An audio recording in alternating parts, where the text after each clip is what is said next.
Hello everybody, Mr. Oscar here again with my helper Jackson. Yeah, hi! And today we are going to do the magic milk experiment. It's actually magic.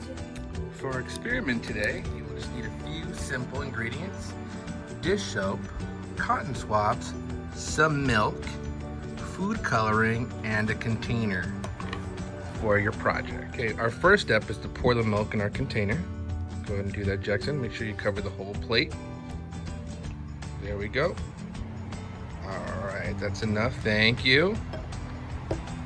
Step 2 is we're going to add a couple drops of colors into our milk. You like to choose different colors, so Jackson put some green in there. We're going to do some, looks like orange. It's actually yellow. Oh, it's yellow. Thank you. All right, some red. And some blue.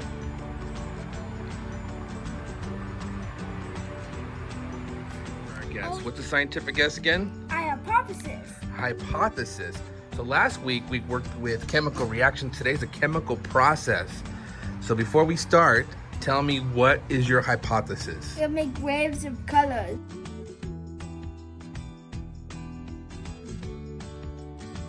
All right, for our final step, everybody, what we've done is we've dipped our Q-tip in dish soap. And now we're going to go ahead and place it in the center and see what happens. Whoa. What happened, man? What happened? Jackson, so what did you notice? Was your hypothesis correct? No. Well, it kind of was. But what did you notice? The board was like exploding with colors. Yeah, it was. It was. And I noticed like it was like the scissor was chasing it. Yeah, it was. All right. And look at what it did to it now. Look at that. It made it be like a work of art. Yeah, it does look like a cool work of art. Well, like I told you earlier, today was about a scientific process. And to explain this, what it is milk is made up of minerals, proteins, and fats. When we added the dish soap into the milk, the fat began to break up. The soap molecules run around and try to attack the fat molecules in the milk. Normally this process would be invisible to us, but the food coloring helps us see the movement taking place.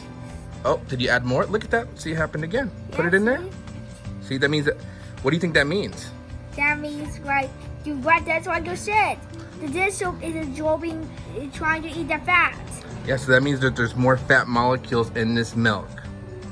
So a good way to experiment is maybe using different types of milk. Today we use vitamin D, whole milk. Maybe next time we can use some skim milk or some 2% milk, huh? Alrighty. Well, thank you guys for watching our video. Hope you guys can replicate this at home, and if you do, please share. Say bye, Mimi. Bye.